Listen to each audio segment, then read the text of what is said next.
Namaskar everyone. Welcome to our Gita Satsang for today. Let us do our prarthana. By the Guru's grace and the will of Sri Krishna, we have all assembled for this Gita Satsang. May we have their guidance to be able to learn and adopt the things which will help us to grow spiritually. Let us chant the shloka.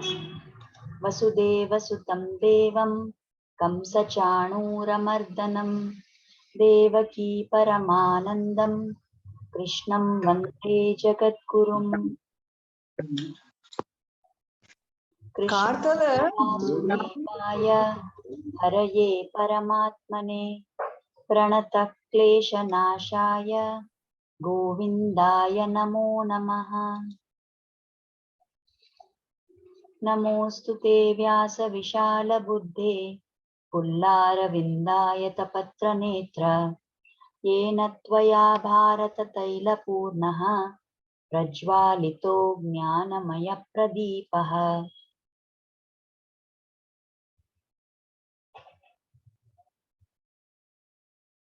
Ramanujadaya Patram Jnana Vairagya Bhushanam Srimad Venkatanatharyam Vande Vedanta Deshikam Yo Nityam Achyuta Padambuja Yugma Rukma Vyamohatastaditarani Pranaya Mene Asmat Guror Bhagavatosya Dayaika Sindhoho Ramanujasya Charanau Sharanam Prapadye.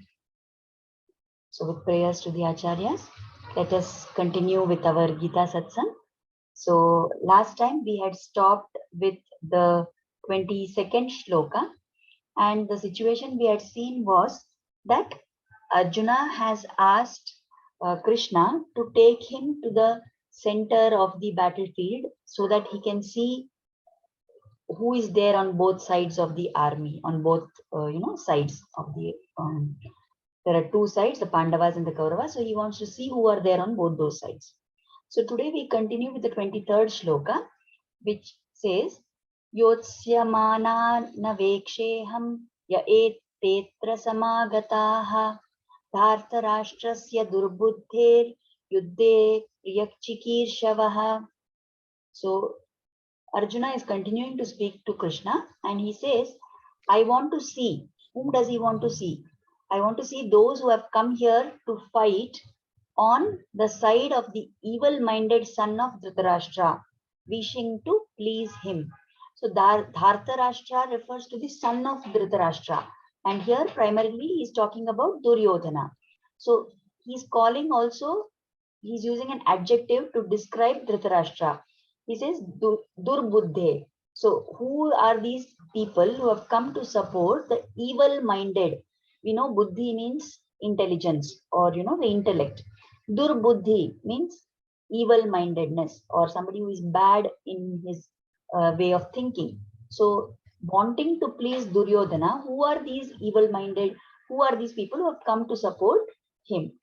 So in this shloka, we can understand that by saying this, now he's describing that I want to see the people who have come to fight on the side of Duryodhana.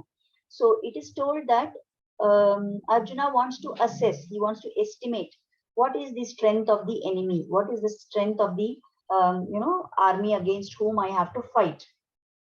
Of course, there was no doubt in his mind at this point of time that they will win, that the Pandavas only will win, because he is very strong of his, he is very sure of his own capability and the capability of all his other brothers.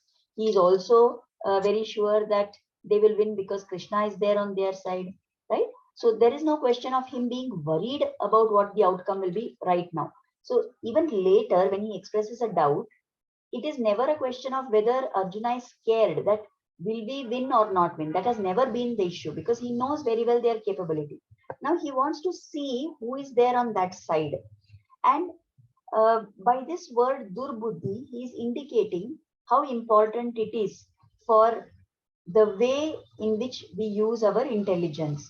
Like the people who came to support Duryodhana.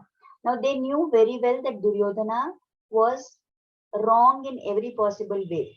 Later, when we come to some other shloka in this chapter only, there we will do a description of what Shastras say is wrong behavior or aggressive behavior, and such people can be punished. So there are a lot of things described there.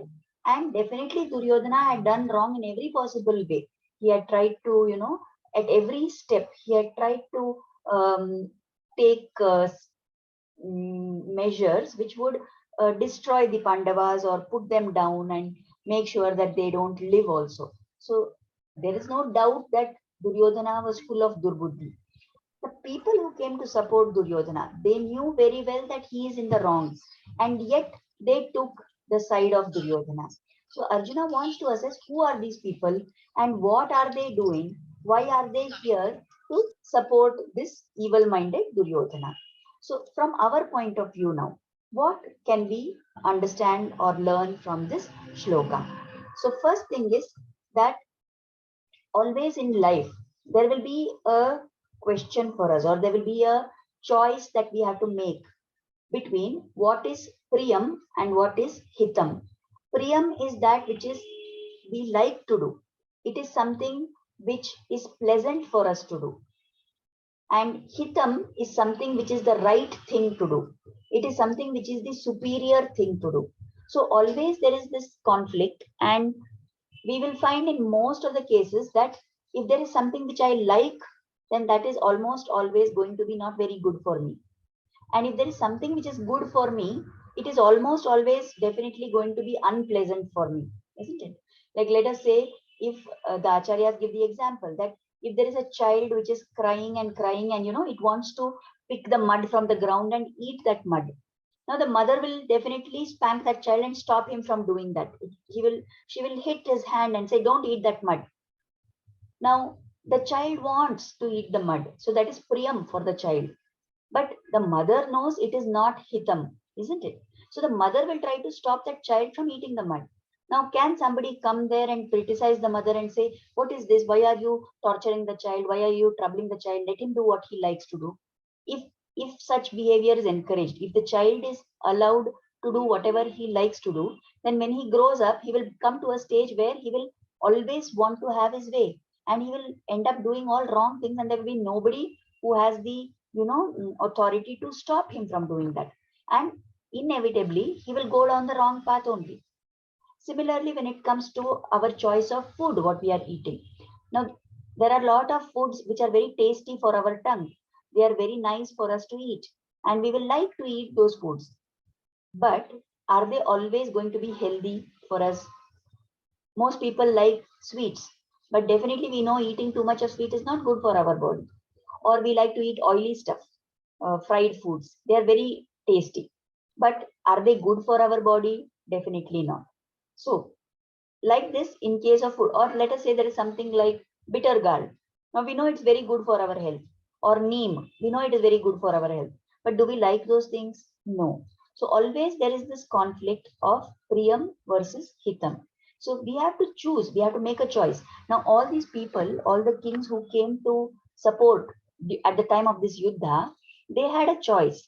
They could either go with priyam or they could go with hitam. So those who went with hitam came on the side of the Pandavas because they knew that it was right to support the Pandavas. But those who just wanted to carry favor with Duryodhana, who just wanted to, make Duryodhana happy, and they were friends with Duryodhana, those people took the side of Duryodhana. So when the choice came, they made the wrong choice. So also the acharyas tell about the question of speaking the truth or speaking lies. Many times if we are caught up in some situation where we may have done something which is not so correct, or we have not done something we were supposed to do, then when somebody asks us, it is very easy for us to lie and get away from that situation. But should we do that? Is that the right thing to do, or is it better to speak the truth at all times? We know there is a Subhashita, right, which tells, it is from the Manusmriti, it is told, Satyam bruyat, Priyam bruyat, na bruyat Satyam apriyam, like that. So tell the truth, talk only what is true, and at the same time, talk pleasantly. Just because we are talking the truth does not mean that we must be unpleasant about it, right? So even what is right and what is the truth can be told to somebody in a nice way.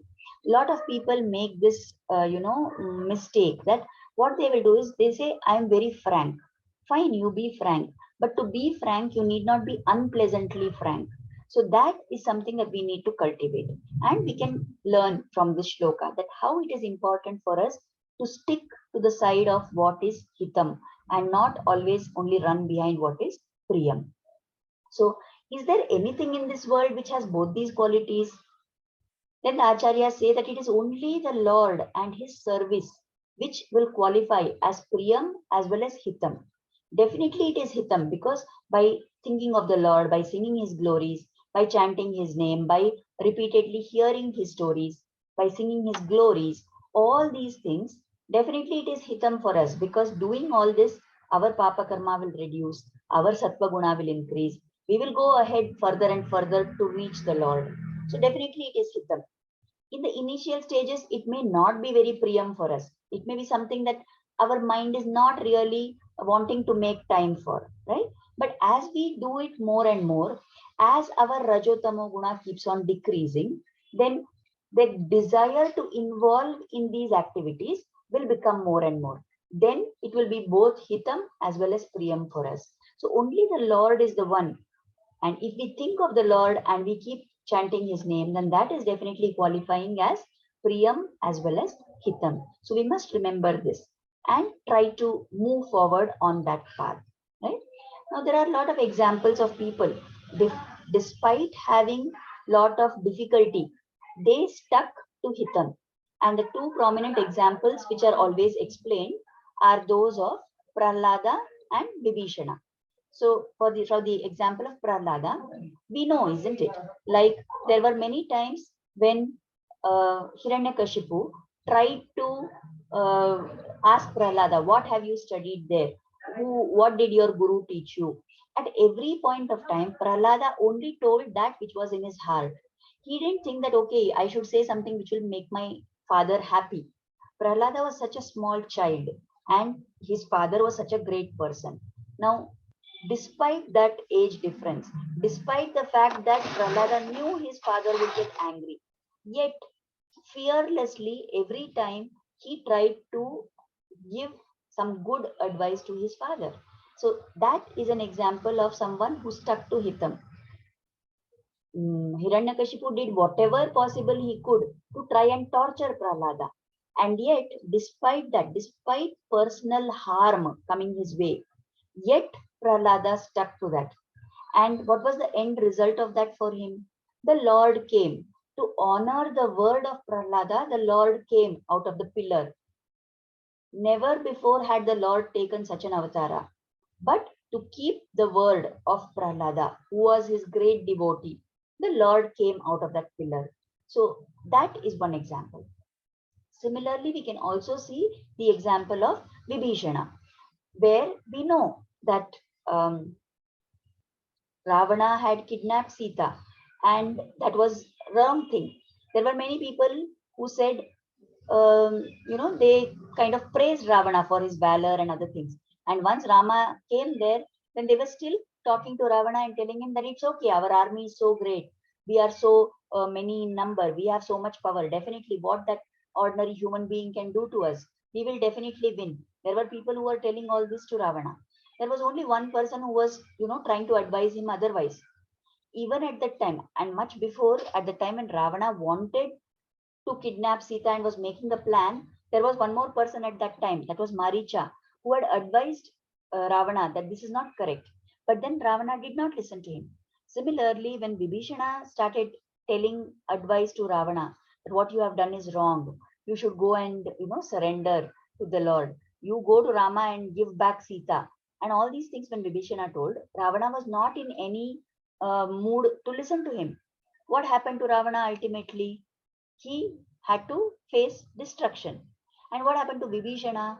He also faced some personal setback because Ravana threw him out. He said, you are, like a big drohi to me. Being my own brother, you are saying all this. You get out from here. He insults him very badly. And he says, you go away from here. So being disowned by own brother is definitely not pleasant. But yet, Vibhishana stuck to what was Hitam. So he decided that going to the side of Rama is what is Hitam for me. And he gave up Ravana and he went over to the side of Rama. So these people have shown us that even if it is very difficult, even if there is going to be some kind of discomfort to us, yet we must stick to doing always what is right. Another example we can tell about is that of Vali. Now, when Sugriva came and challenged Vali because he had the support of Lord Rama, at that time, Vali's wife, Tara, she explains to him, she cautions him. She says, see, till today, your brother Sugriva was so scared, he never even came to, this place because he was scared that you will kill him. Now, today, he's daring to come here and stand and challenge you to a fight. Definitely, that means that there is someone to support him. I have got information from our spies and everything that there is somebody who has come from Ayodhya and that Ramachandra is supporting him. So you please don't get into a fight with him. She warned Vali, but Vali was in no mood to listen. So, like this, there are situations in our life where maybe we are the ones who are going on the wrong path, and somebody will be there who will be trying to tell us what is right for us. And unfortunately, we don't listen to them. But we must remember that if there is somebody, there will always be people to praise us, to flatter us, because they want something good from us. They are expecting something in return from us. And there are people who will want to take advantage of us. So if we are going to get carried away by the good words of somebody, then they will keep saying good things about us. We have to have the presence of mind. We need to have the judgment to understand why somebody is telling us all this. If there are five people who are saying good things about us and going along with whatever we propose, and there is one person who is raising an objection, then we must pay attention to that person who is raising the objection. Even if we ignore the ones who are praising us, that is fine. But if there is someone who is having a opinion which is different from ours, then we need to analyze and think. And many times we may not like the advice they are giving us, but if we analyze deeply and we find that what they are telling has some value, then we must understand that actually those people are our well-wishers. They are our true friends. And the more we cultivate people like this, who will tell us frankly what is the reality, the better our life will be. If we have friends who are going to always say, yes, yes, whatever you are doing is correct, then there is a chance that when we go on the wrong path, also, they don't stop us, they don't correct us, we are going to end up in a wrong place. But if there is somebody who is going to point out to us that this is what you are doing wrong, you should not be doing this, then we must pay attention to them and we must listen and we must realize that they are our real well wishers. And that is why it is so important that we must also watch what kind of company we are keeping. Whom are we having around us? The kind of people around us will decide what kind of way we are leading our life. And that is why it is also told. Now, see in this example, the people who were around Duryodhana, they were all the kind of people who led him on the wrong path. There were people who tried to tell him the right way to follow, but he threw those people away from him and he did not want their advice. So, if we follow in this same way, that we are always trying to only have people who speak pleasant things about us around us, then we may miss out on some important mistake that we are doing. We will not realize what we are doing wrong. But if we have the right kind of people around us who wish good for us truly, then they will tell us and they will guide us and we can go on the right path. So that is also another reason why it is told it is so important to be in satsanga. When you are in the company of other devotees, when you are in the company of people who are talking about God and whose aim in life is to do sadhana, then you will find it easier to continue with more persistence on your own path of sadhana. There are a lot of people who will tell us, what is this? Why are you doing all this? What is the need for all this? Everything is fine in your life. Why should you pray to God? Or, why spend so much time in all that? Why can't you spend your energy in earning more money or getting more things or in, enjoying your life? There are lot of people who will tell us this because that is what is pleasant for the world to follow. But if there is somebody who tells us, that you do more chanting of God. You take some, difficult thing to do. You give up some of your desires. You start cutting down on your likes and dislikes. You do something which is going to increase your willpower. These are the kind of people whose company we should keep. So being in satsanga, that is what is important for us. Otherwise, like Duryodhana, we will be, dragged on the wrong path. And it is told, isn't it, that once Duryodhana was asked, Krishna asked Duryodhana that you also know, you have also studied what is dharma, what is adharma, and yet you are behaving like this. You are doing all these wrong things. Why is it that you are doing like this? Why can't you go to the right path? So at that time, very famously, Duryodhana is told in the Mahabharata, he says, Janami dharmam nachame pravritti, janam adharmam nachame nivritti. I know what is dharma, but I don't have the pravritti for it. I don't have the desire to follow that. And I know what is wrong. I know what is adharma, but I'm not able to prevent myself from not doing that wrong. So actually, we need the God's grace on us to be able to, guided to follow the right path. Getting guidance is one step, and then it is our personal effort also that we put in to follow the right things. So it is very easy to say that, oh, this is very difficult. Oh, I have this problem. Oh, I have that problem. Are we going to wait for the problems in our life to get over and then we will do our sadhana? Then that day will never come, because always there will be something or the other which is causing a problem to us. There is nobody in this world who has no problems, who has no grief, who has no sorrow. I think we have all heard that famous story which is told, no, about Gautam Buddha, that there was one lady whose child was dead and she went to Buddha and she said that, I want you to revive my child.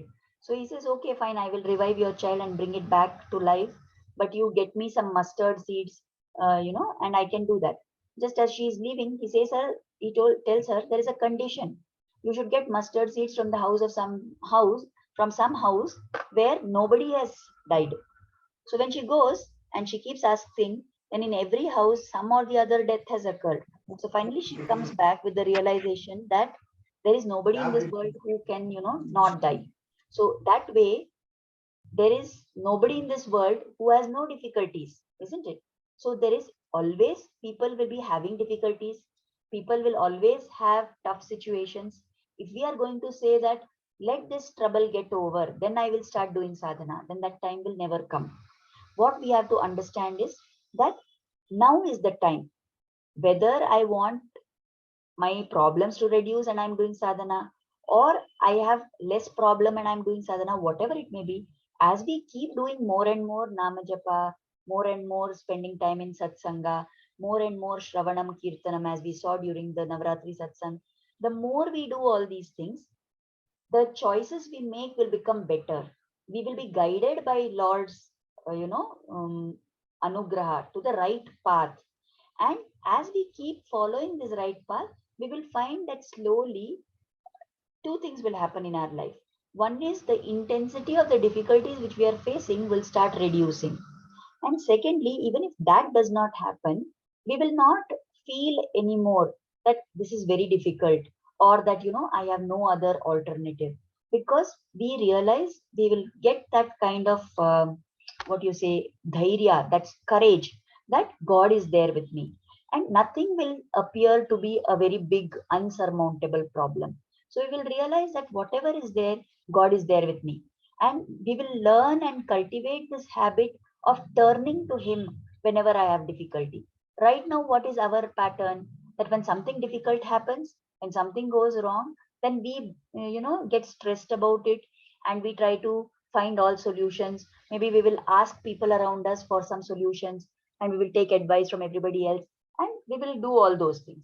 But as we are continuing in our sadhana, if we are learning to see the Lord as our anchor and support, if we are learning to see God as our friend, then we must remember that the minute we find something is going wrong or something is difficult in my life, then that is what we must use as the opportunity to turn towards God. The minute something is not right for me, we must in our mind mentally pray to Him and start offering prayers. and ask for guidance.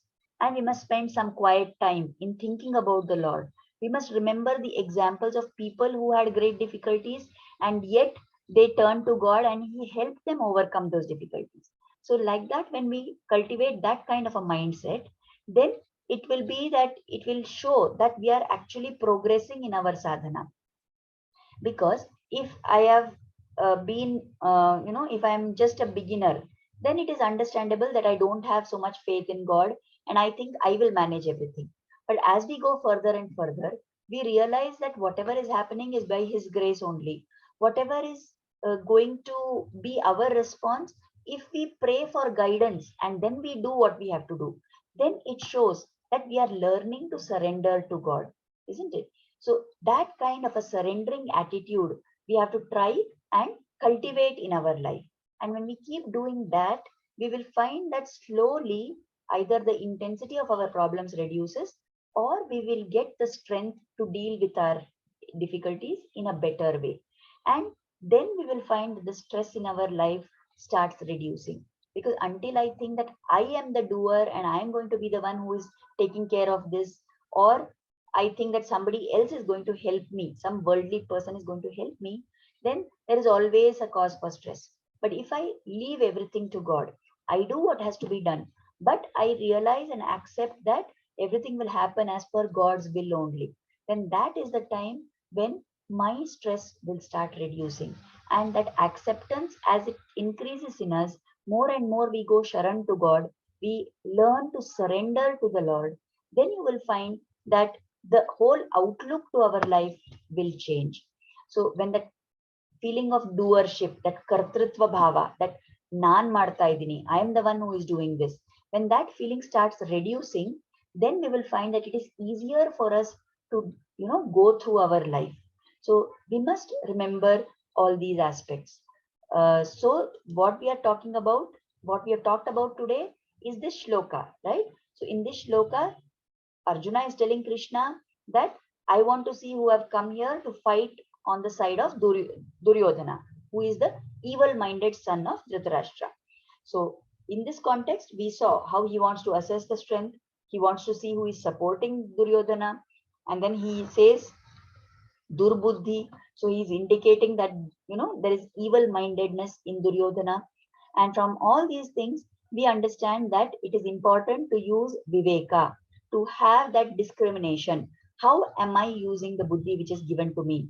That always in our life, there will be something which we like and something which is good for us. That is, there is something called Priyam and there is something called Hitam.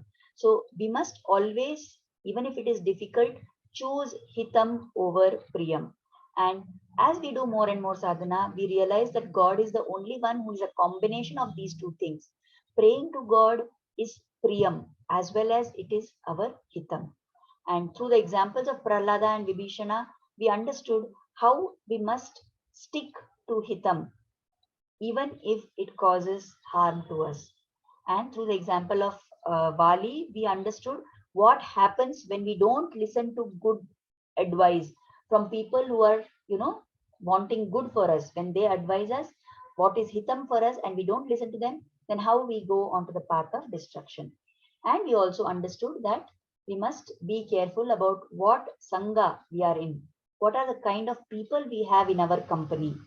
Because the kind of people around us will decide how our outlook in life changes. So, with all these things, we have come to the end of our discussion for today. Let us offer Kritagnyata now, and then if anybody has any questions or any comments, we can take those up. So, let us offer gratitude, Kritagnyata, at the lotus feet of Sri Krishna and Guru for inspiring us to start and join this satsang. And let us pray for their blessings and grace to always be on us. Namaskar.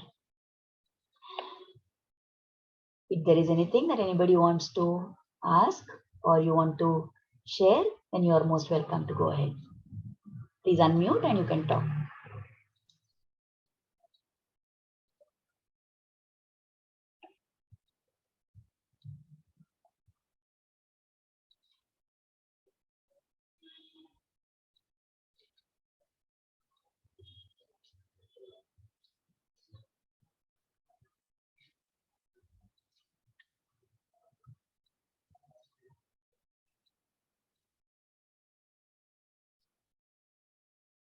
Okay. Does anyone have anything to say regarding the maybe whatever we discussed during the Navratri Satsang? Any opinion or any comment you want to make about that?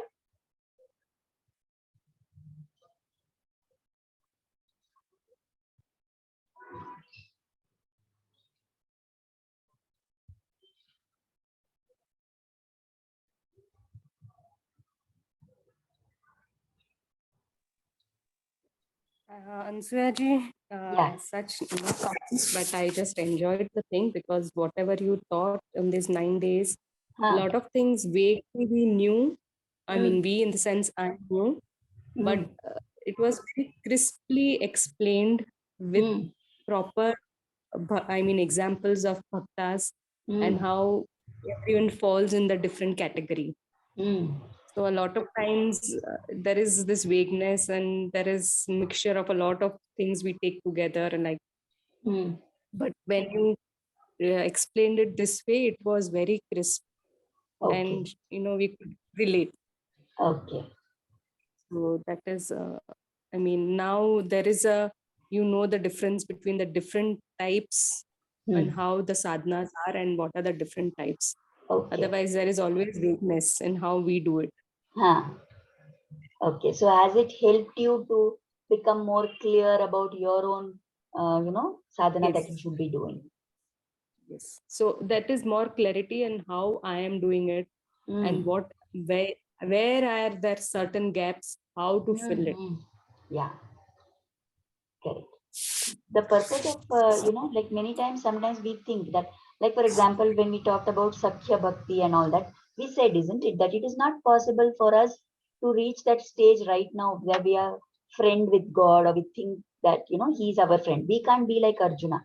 But many times knowing all this also is very good, because it gives you a goal, or it gives you an idea of how you are expected to be. So when you know what you have to reach, then you can put some steps to start going to reach to that place. So that is the reason why it is told. Now we may think that, okay, we are also doing namasmaran, then are we like Prahlada? Are we all the time remembering the God? No. So when we listen to the example of Prahlada, we realize that there is so much scope for us to improve. There is so much more that we need to be doing. So actually by listening, that is why these stories are told of all the bhaktas, of all the great devotees of God, so that it will be like an inspiration for us, so that it will be like a guide post for us, so that we know how we must live. And that is why wherever in the Navavida Bhakti series, wherever possible, we talked about not only the great personalities who came in the Itihasas and Puranas, but we also try to talk about some bhaktas who have lived more recently in Kali Yuga, because their lifestyles will have been similar to ours. And by learning through their example, we know that it is possible to become like that. So when we have them as a role model in front of us, then definitely it is easier for us to understand how we must do. So actually, I was thinking that even in these Gita Satsang sessions, if wherever Mm. it is relevant, we will try and include the stories of some bhaktas who are exemplifying that particular quality. Like today, for example, we talked about Prahlada and Vibhishana. So like that, Mhm. wherever the opportunity is there, to add this bit, if we do that, it makes it more relatable for us, rather than Yes, simply that only listening to the theory. Then when we have some practical examples, I think it is more appealing, isn't it? yes. And yesterday is when I saw Modi ji do the opening of Mahakal Lok. I mean, it Hmm. was so this. I don't know who is giving him this energy to do it, Yeah, and it exactly. feels so happy when he did it, Yeah, and he has turned around so many things. yeah, correct. See, always our country, we felt like we were waiting, to have some kind of a leadership which is going to even respect the spiritual aspect of our country. So we need someone who is not going to just do something for hypocrisy's sake, but somebody who really has that nishtha and shows it in their work, isn't it? So it is good. Our country's time has come for that kind of a leadership. So we are blessed in that way. Yeah, really. Yeah. Is there anything that anybody else wants to add?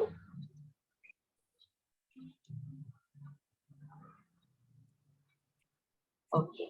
If there is nothing else, then we will stop here for today. Please join in next. I'm sorry, yesterday I was a bit tired after some hectic activity of the previous 2 days. So I pushed the satsang to today. From next week, we will have it on Tuesday evening soon. So let us meet again next Tuesday evening with the next shloka of the Bhagavad Gita. Until then, namaskar. Thank you, Sarnaji. Thanks, everybody. Thank you. Namaste. Thank you. Thank Namaskar. you. Thank you. Namaste.